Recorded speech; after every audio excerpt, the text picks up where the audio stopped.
here celebrating my grandma's 90th birthday. So yes, grandma, yeah, she's amazing. And we did, for her birthday, we did temporary tattoos. So we all got butterfly tattoos. So, because that's what she wanted. But I'm really excited to be asked to be here for y'all. I love serving the sorority in any capacity I can. Whenever I get asked to do something, I always at least try to make it happen. All right, we're gonna hop on in. Let's see. Zoom things have not been part of my life in a minute, so bear with me, please. Oh no, where's my presentation? Hang on, wait, hang on, I can do it. Okay, I think I got there. All right, are we there? Did we do it? Okay. That was fun. Okay, and I even practiced this earlier, but you know what? It's fine. Everything is fine. Okay.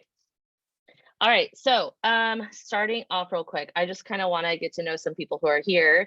And so I have a few questions for y'all. What is your favorite social media platform right now?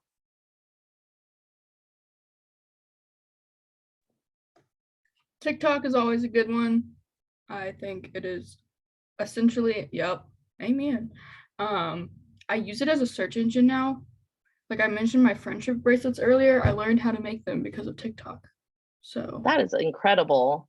Yeah. I love that. Yeah. That's all.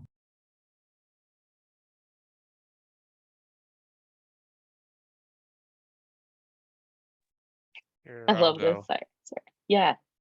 I don't really use social media, so none. That's fair. I was forced because of my position to get one. Yep, I understand that. Leslie, any preferences? If I have time to waste, I'll use TikTok because it feels like I'm on Facebook all the time for Focus on 5 stuff. So it's good if I'm feeling business-like and getting work done. But yes. Yeah. So Facebook and Tickety Talk and Instagram from Nikki. I love it.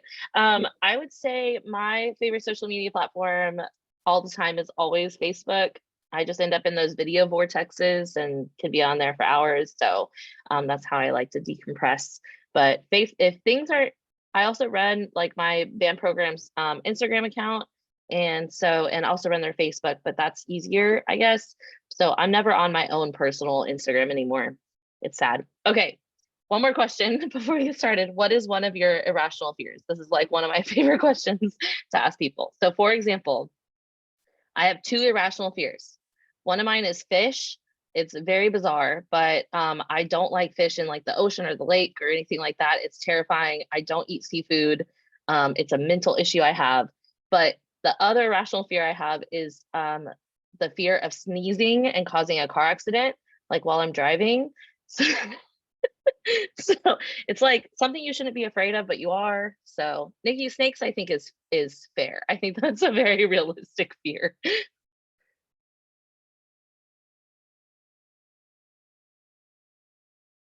I am scared of 2 things that are irrational, but based off of how my generation grew up. One is the little plastic rings that go around 6 packs of soda, those getting caught in dolphins. So literally I just like hacked one up to pieces this morning, Papa Roach style. I still do that. Same. Yeah, I still do that. That's fair. I'm also deathly afraid of quicksand, but I don't think that's really as big of a thing as what we were taught when we were growing up. So those are both fair. I've never heard either one of those. I love it. All right. I feel like I also have to agree with the sneezing while driving. I just had something in my head and then I lost it. I think personally, I think all of my fears are rational. So, but I'm also like not terrified of a lot of things, but definitely sneezing and causing a car accident. That's all I got. All right. Matthew, you have anything? Trying to think. Do you prefer to go by Matthew or Matt? It doesn't make a difference to me. Okay, so here's the thing, right? Names are important. So whenever I ask my students that question and they give me that answer, I pressure them because I need to know, what do you want me to call you? And one kid, one time I was like, what does your family call you? And he's like, Miho. And I'm like, I'm not going to call you Miho. We will go with Christopher. I guess Matthew. Okay. Good deal. It does Thank not you. make a difference, but the only thing I can think of is like glass in high places, like glass railings and stuff like that. I'm like, I don't feel the safest around, but like I don't have anything too much. That is fair. You know what? I haven't even considered that one either. So I'll just add that to my list. I just remembered one as I light my candle, and it's definitely like forgetting that I have a candle lit and leaving my house and then burning down my entire apartment complex, really. Or like if I'm in the shower and I forget put my candles on, I'm like, what if I burn the entire place down? Oh my gosh. Yeah. So Well, I think that is a rational fear. So, or leaving your garage door open. I've done that on several occasions, unfortunately. Okay, so continuing into our communication, thank you all for sharing that. That's a fun thing to do with your chapters, just because it gets people thinking, and then you're like, it's funny because it's an irrational fear. It's something that very well could happen. The likelihood is that it won't happen, but then you can all share in each other's fears. One time I had a somebody in the chapter tell me that they're afraid of being like skinned alive. It's really bizarre. The likelihood of that happening is very low, but it's a fair statement. Your chapter uses what methods to communicate? So I just kind of wanted to know from you guys, like, where does your chapter typically house all of their communication methods?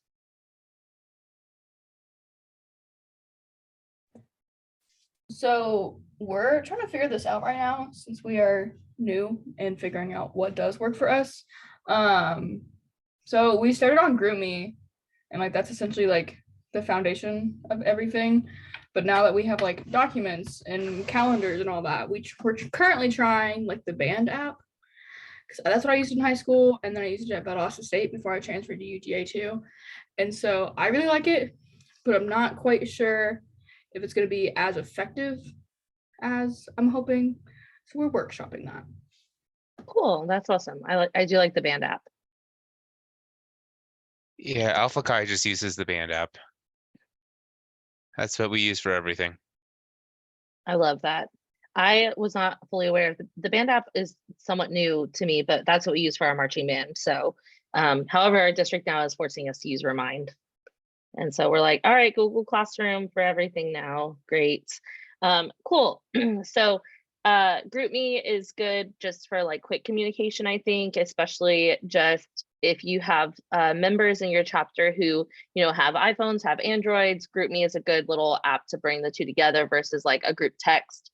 And then if your organization or your university, everything is housed in like Google based, like everything in Google would be great too, like whether that be a Google Calendar or through chat or everything like that. But Band app also has all of those great things. Okay, so hopping on in, the first thing I kind of want to talk about is interpersonal relationships. And I am a like definition person. So the definition of interpersonal relationships, I'm just going to read it out. An association between two or more people that may range from fleeting to enduring. So it could be just somebody that you pass on the street or that you work with once on a project to somebody who like you work with on a consistent basis. This association may be based on inference, love, solidarity, regular business interactions, or some other type of social commitment, such as Tau Beta Sigma. So interpersonal relationships, that's just a great way to encompass every type of interaction you have with like anybody in your life. And so you don't have to do this on a sheet of paper. We can chat about it. But what is communication? What does active listening look like? What is the best way to resolve an interpersonal conflict? And then what is the difference between being assertive and being aggressive? Because sometimes like being proactive might be your assertive portion, but then being reactive, right? That can be a little bit more aggressive. So just kind of, think about it. And I'm going to go ahead and set the timer, but I think I'm only going to set it for like 2 minutes, maybe, if that. What do we have? What is communication? I think it is simply just acknowledging that you cannot exist on your own, so you have to talk to people to get things done That is very fair. and to understand things. Understanding, I like that.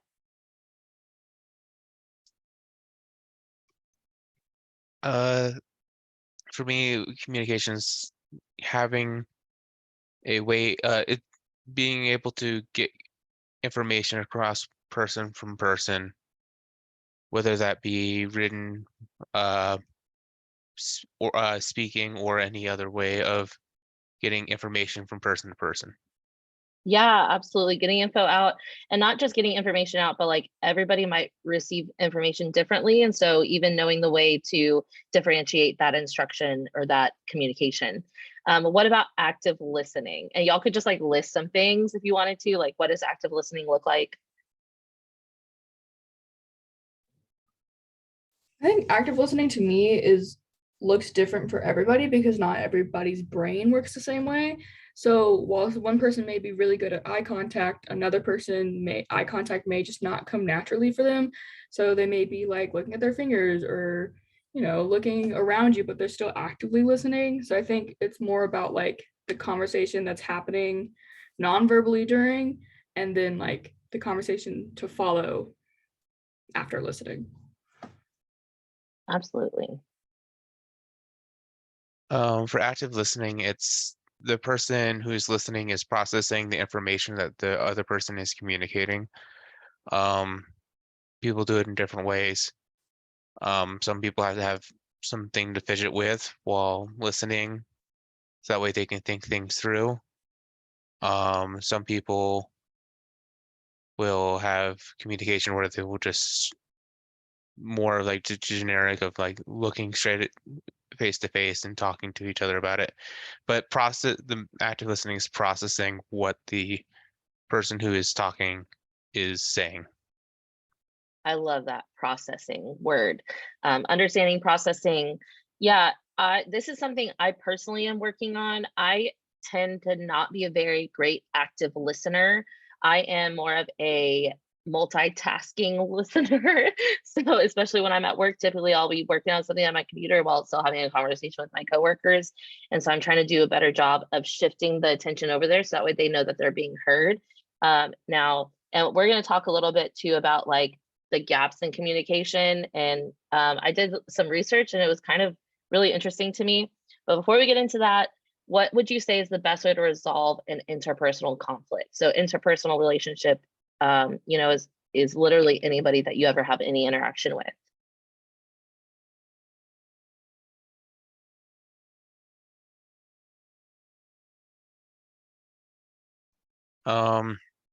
One thing I have found with conflict with that is most of the time it comes from miscommunication. Something that one person said was taken the wrong way, or something was interpreted in a different way than it was supposed to be, and being able to just put aside feelings and just talk about like, oh, what made you upset, or like what happened here, like, oh, I did not mean it that way, I meant it in this kind of way. Usually doing that helps a lot with resolving conflicts. Yeah, I think just communication in general is what will resolve conflict, and communicating effectively is how to even prevent conflict from happening, because oftentimes, it comes down to misunderstanding more than anything. What about the difference between being assertive and being aggressive? This is something that I'm working on in therapy.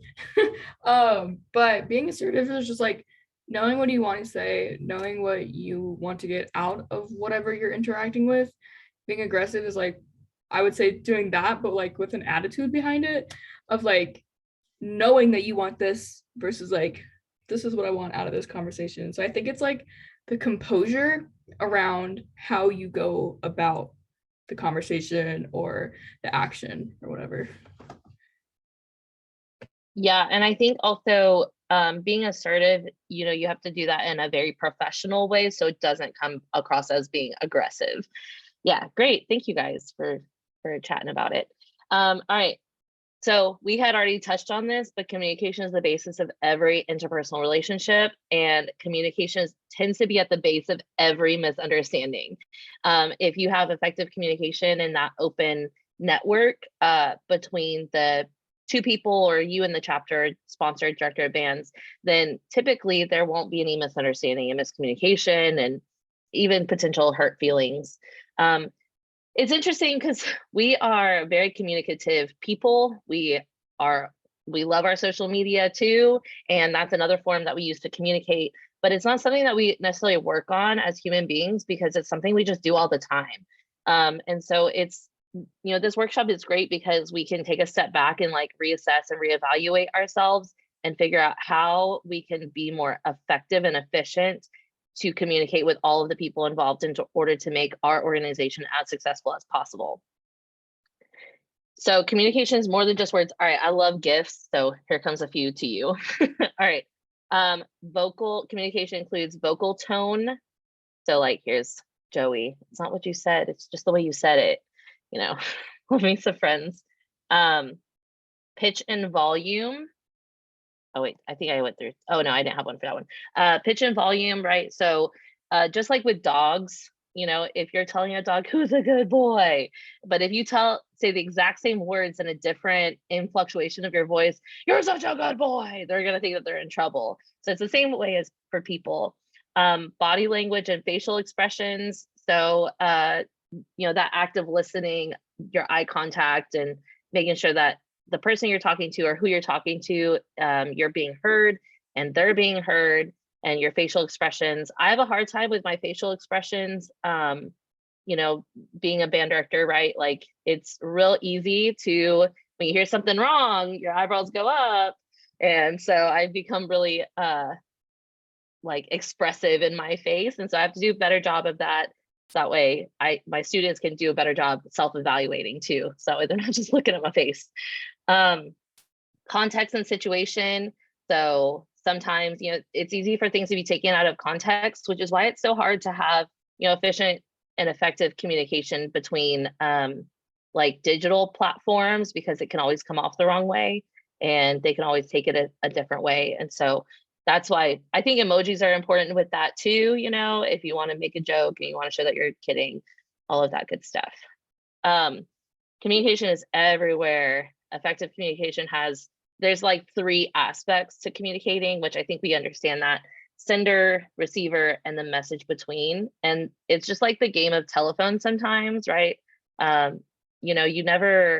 It can be difficult to understand somebody's intentions if you were not the initial receiver of that message.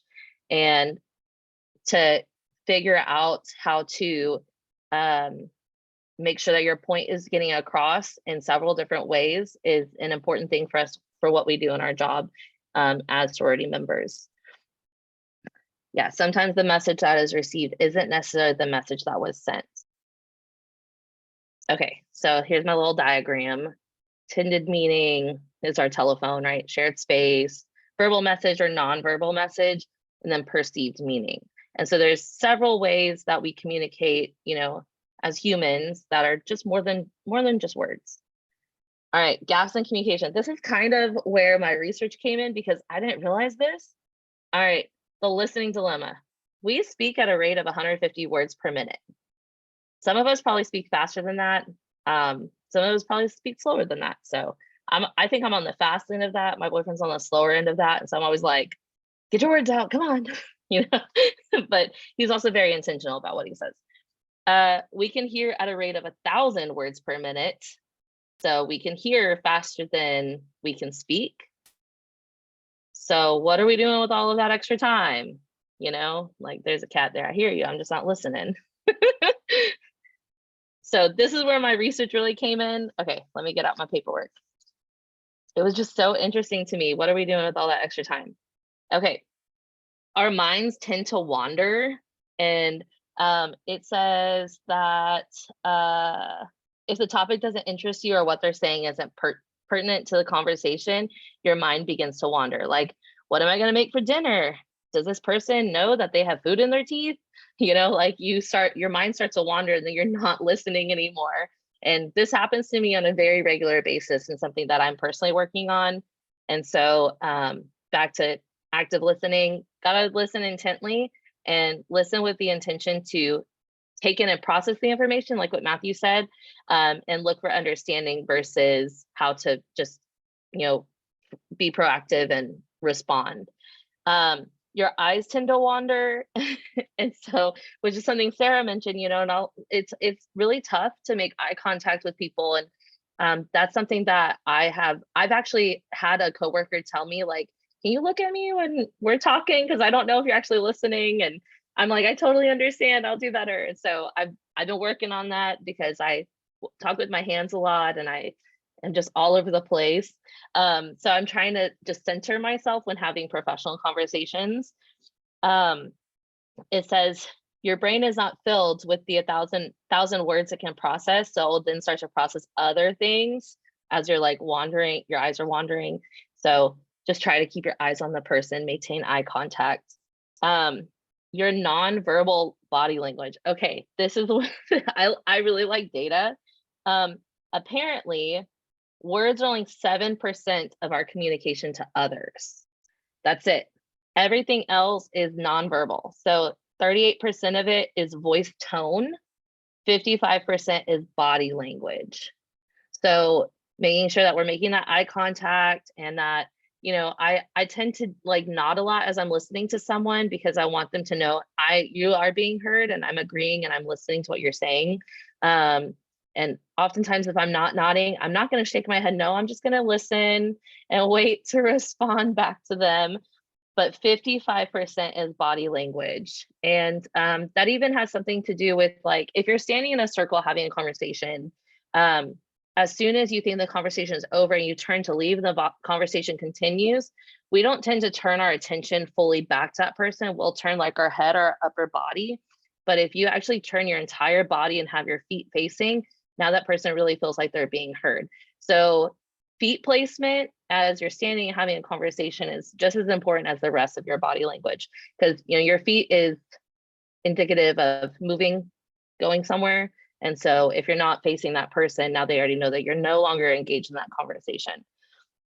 And then you listen, you tend to finish someone's sentence in your brain, right? So as they're talking, you're already like completing their sentences for them. It says that the average person needs 8.2 seconds to hear something and build an intelligent response. So 8 seconds, that's as long as the bull riders need in order to complete their 8-second ride. It doesn't sound like it's that long, but if you count 1,000, 2, 1,000, 3, 1,000, 4, 1,000, right? Like that was only 4 seconds right there. But the average person only allows 2.3 seconds to respond and then they start back in.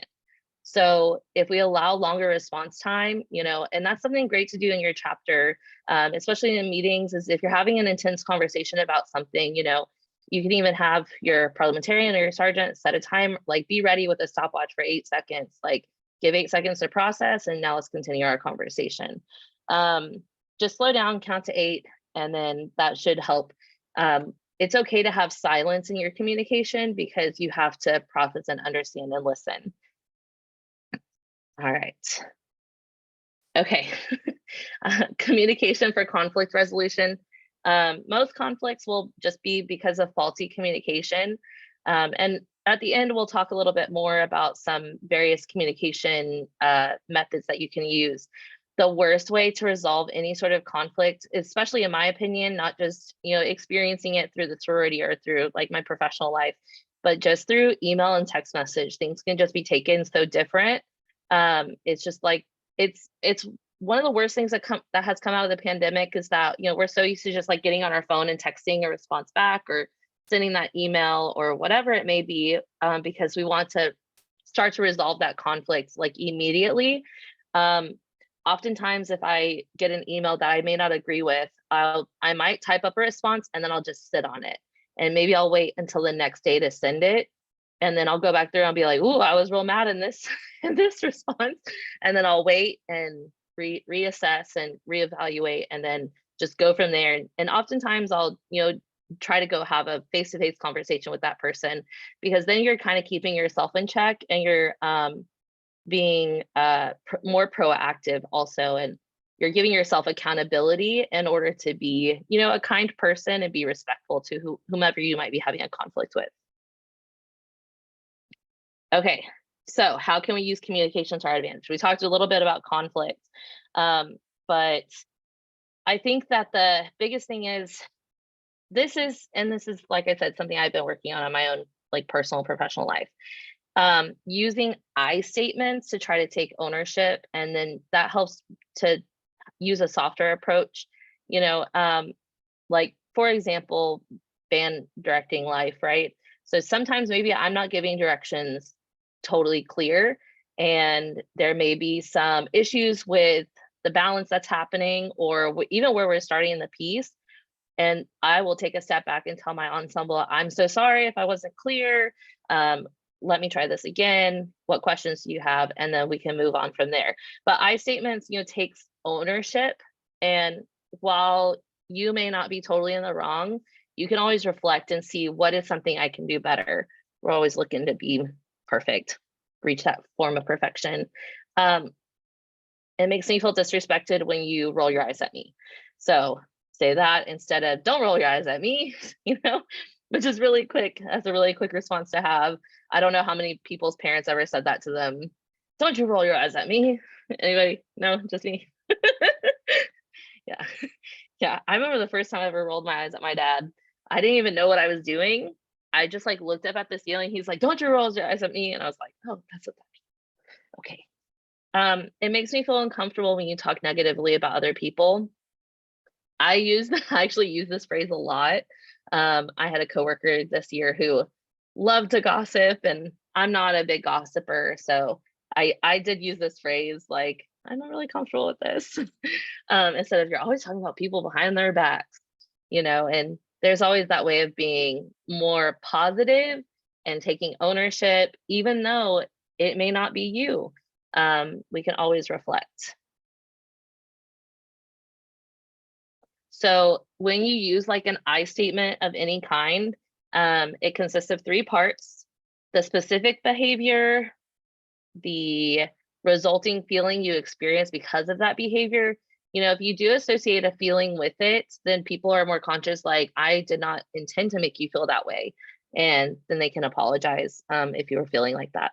And then the effect the behavior has on you, which could go with, the feeling that the emotion you experience with that. I just think I statements then start to build up that trust in people, and then build up that relationship. And then you have better communication, because, you're more open and more approachable that way also. And, you're even seen more as a leader if you're able to, take a step back and not go on that, like where you just feel like you have to be in control all the time, because you can take a step back and then really blend in with everybody else within your chapter as well. So this is the other thing that I wanted to touch on that kind of goes with the I statements. Often in conflicts, we express anger. So we can get in the heat of the moment, and we tend to be reactive more than proactive. And I used to hate that word, being proactive. One of my like high school teachers used that all the time. And as I've gotten older, I'm like, she was right. We just really mean something else. So we might express anger, but really we mean something else. It doesn't necessarily mean that we were angry. Maybe we felt, hopeless. Maybe we felt powerless. Maybe we felt disabled, depressed. Maybe we, felt vulnerable. Like, it doesn't necessarily mean that we were angry. That's just like the direction that we as humans like to go, is just automatic anger, being upset about something. So anger is just easier to express, because then that takes everything off of you and puts it on the other person. It's also safer than those other like vulnerable emotions, like feeling uncomfortable, or feeling, non-confident about something and not necessarily knowing how to express it. It masks that hurt, that embarrassment, and that rejection. So going back to those I statements, and going back to, not necessarily reacting in the moment, but taking a step back, and then being able to be more efficient and effective in your communication versus going straight to that natural reaction, which could be anger. Oh, okay. So using assertive communication, it doesn't, being assertive can sometimes come off as being aggressive, or could come off as being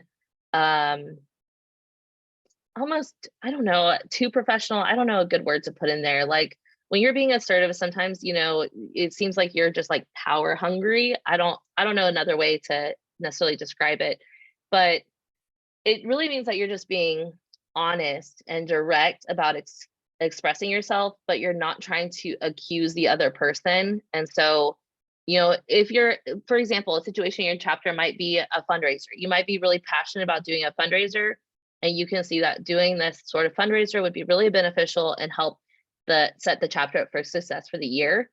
But then other people are saying, no, we should do this one because X, Y, and Z. And you, having done a similar thing like that, or talked with other people about that, realize that, y'all may not have time in order to set that up for success. You can say, no, we need to do this fundraiser because we don't have the time or the materials in order to get it together. And we want to make sure that our work is going to be reflective of, what we stand for and not just thrown together. So when you're being assertive like that, people might think that you're taking control, but really you're trying to take in the bigger picture and going and explaining yourself and saying your why, I think helps a lot. It's not the same as aggressive. So as you said, being aggressive, Sarah said, I think being aggressive can sometimes come off as, I wrote it down, the word you said.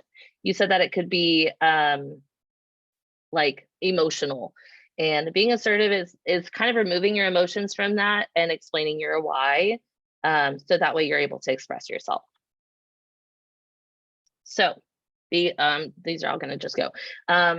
When you are communicating within your chapter, your sponsor, director of bands, make sure you're specific and not general. If you're general in your communication, a lot of people don't think that you know what you're talking about.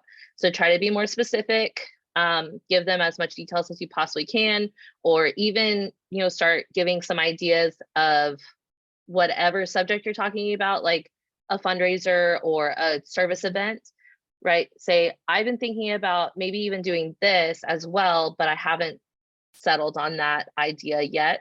Even just saying like, this is where my thought has gone can help in your communication. It's okay to express your emotions. We are all very passionate about what we do. And so sometimes passion can come across as being too emotional. So try to reel it in and just don't let that dominate your communication. Be calm. If your voice is soft, whiny, shaky, sorry, as I read the word whiny, that was like one of my students just like 2 weeks ago. And I was like, why are you whining at me? You're in seventh grade. If your voice is soft, whiny, shaky, sarcastic, or threatening, you don't come across as effectively. People then are like, they're too emotionally invested in this. And like, I don't know how effective or how successful this is going to be. This is another one. Don't confront someone in front of other people. Be sure to discuss sensitive issues in private. And sometimes that might be, not necessarily ambushing somebody, but setting up a time and being like, hey, I was really interested in your idea and I want to talk to you more about it in regards to whatever it might be. And sometimes, you can always tell them, like, if you would feel comfortable having somebody else there as we discuss this, then by all means invite them, that way then they can feel more comfortable having maybe a hard conversation, depending on what it might be. This can even be with your sponsor, director of bands. Like if your sponsor DOB comes to your meetings or comes to an event that y'all are hosting and maybe they're not super happy with how something is going and they want to confront you in that moment, it's okay to say, I would love to talk about this more. Can we schedule a meeting? Because then now you're being professional and you're also not letting it dictate how that event is running. Tone matters. So just like I said with like how dogs act, if your tone doesn't match, then they're getting mixed signals because, our tone is what 38% of what we're saying. And while 7% is words, 38% is our tone. And then we don't know what that person actually means. So we want to be consistent in our communication there. Oh, it's going to do it again. Okay. Okay. All right. Using I statements, take ownership. Okay. Hang on. All right. There we go. Hang on. I think I already did. Oh, there we go. Use the tribe method. Okay. This is something I go back to.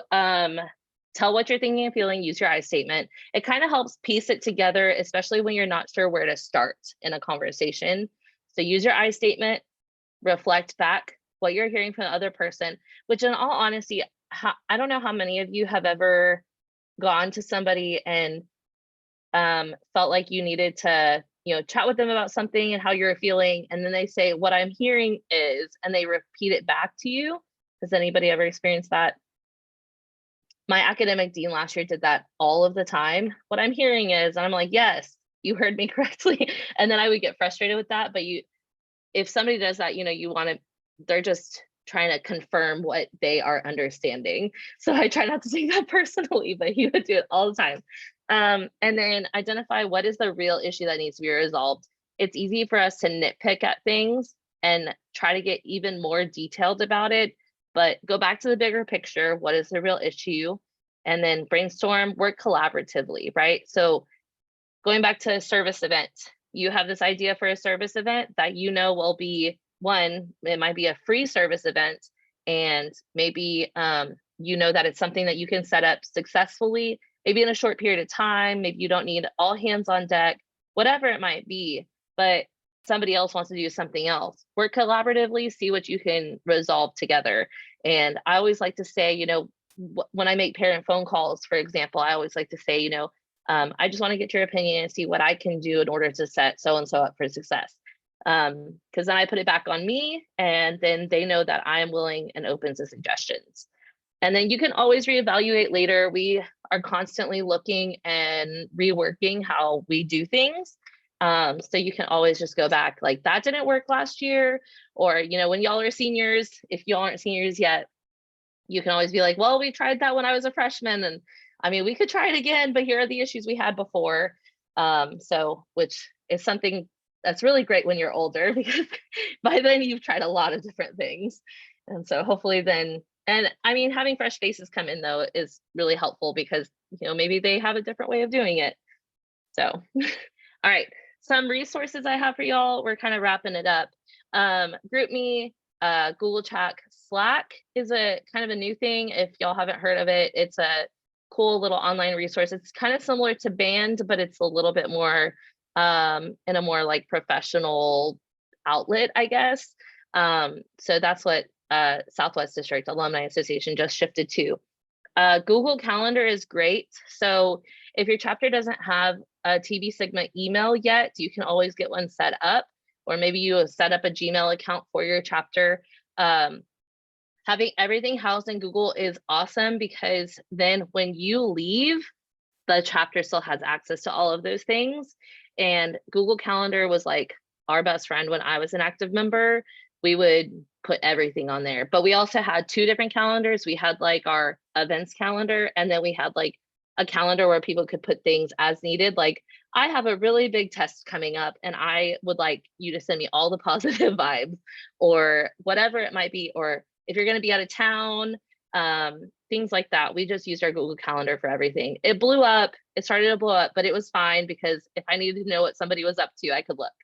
And then something that I have always really advocated for is the 5 love languages, doing that within your chapter, because then when somebody's going through a hard time, or when they're doing something really great that you want to make sure that you acknowledge properly for them, you can go back and look at their love languages, and then how to best show your appreciation for that person. We had a girl in our chapter who her top love language was physical, like touch, and so she loved to hug on people and everything like that. Everybody else in the chapter, that was like their number 5. Like, they're not about that, but we knew that's how she best felt appreciated. So we could, get over ourselves and show our appreciation to her with a hug, or, whatever it might be. We also had somebody who was gifts. So here you go. Here's a rose great job, you know, but most of us were like words of affirmation. One of my best friends is quality time, which I try to slow down for. So I think it just helps just open that line of communication, because then everybody is on the same page with how to show appreciation to each other. Then of course we have the band app, which I forgot to put on here. I was also going to mention, if you have a website, or if you want to set up a website, you can always do that through Google Sites. That's free. If you do it through other applications like Weebly or Wix, that communication is great though, because that's something that can be set up through national chapter too. Like you can send that link off, and then that ends up in online where it's easy for people to access. So if somebody needs to be like, you know, who can I contact for whatever, or what has this chapter been up to, then they can check out your website and see what service events you've done. But that's also a really great way to keep that line of communication open. As for sponsor and director of bands, this one can always, sometimes our sponsor and our director of bands might get pushed to the back burner with like things that we do, simply because we forget to include them, because we know that they are, you know, adulting in life and have other priorities that may not be Tau Beta Sigma. And so maybe have a chapter liaison or liaisons who can meet with your sponsor, director of bands once a week, once every other week. And that person is responsible for scheduling a meeting with them and sitting down and saying, here are the things that we've been up to. Here are the things that we're planning. What do you need from us? Is there something we can do better? And just open up that line of communication. Sometimes, you know, as a chapter visitation assistant, sometimes when I was going and visiting with director of bands, the very first director of bands meeting I had, I sat down and I was like, what can you tell me about the chapter? And he's like, I don't even know why they exist. I don't even know why they're here. And I was like, okay, take a step back. I can do this, you know. And I'm talking to this dude who has a doctorate in conducting, and it was intense, and it was a long conversation, but it was really good, because then I could go back to the chapter and say, all right, we need to do a better job with communication with director of bands. So just an FYI, keep that line of communication open. Send weekly minutes to them, maybe condense them if you would like.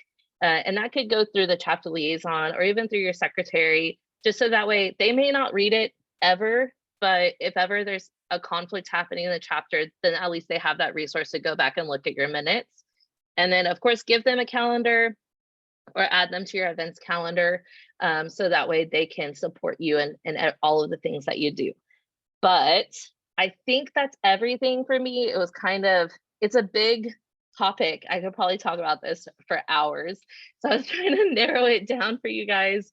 And just hopefully this gives you ideas to set your chapter up for success this year and beyond, and open up that line of communication, active listening, and all of that fun stuff. Is there anything else? What else do we got out there? Any questions? I have a question in terms of like, so we have our sponsor, director, band, and 2 different people, and I feel like our communication to them is like, especially during our petitioning process, like it was like weekly emails, like inviting them to everything, but it was just like they weren't giving like what I would have wanted and like showing up to things. So I guess where's the balance between like, I'm trying to think, like how do I make them want to get more involved in the chapter? Well, that's a great question, because we had that same issue as when I was inactive. They were separate people. Granted, we had been around a while, but I think that liaison helped a lot in getting them to attend events. And it could be like, here's the things that we have coming up. What would you like to attend? And what can you attend? And then also asking them, would you like reminders? Because you know, they have a lot on their plates. And honestly, if somebody doesn't remind me about something, then I might forget it. So I think just laying that like framework, and because I mean, Tau Beta Sigma, we have a million things going on all the time. So narrowing it down and being like, would you like to come to our Halloween event? or can you come to our Halloween event? Would you like us to remind you? How do you want us to remind you? Do you want us to pop by your office, stick a note under your door, whatever, whatever it might be, you know, I think that can help. That's a great question, Sarah.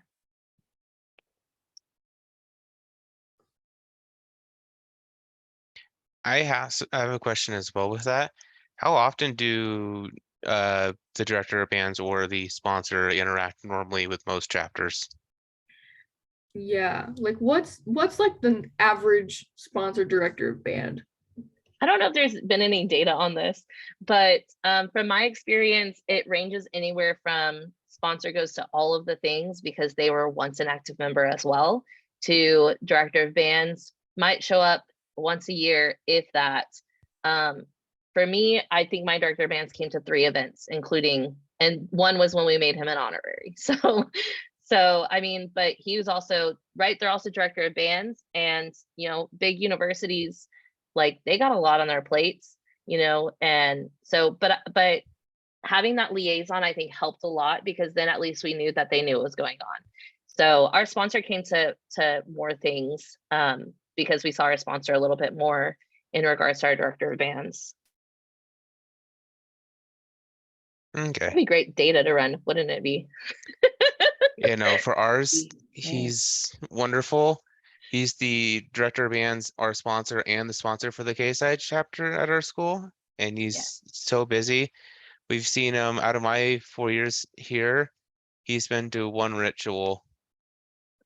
Yep, that can happen. And I think we had decided about the same time to have like a liaison between our K-Side chapter. And so oftentimes those liaisons would meet together to schedule it. They would one of them would schedule a time with the director of bands, and then they would both go meet with the DOB at the time. So, I mean, I think that helped a lot. And then also setting that framework could help too. Like, can you make it? Because then they know that you are recognizing that they haven't necessarily been physically present, and then they can even make more an effort. Maybe they don't realize, you know, how much that might mean to the chapter.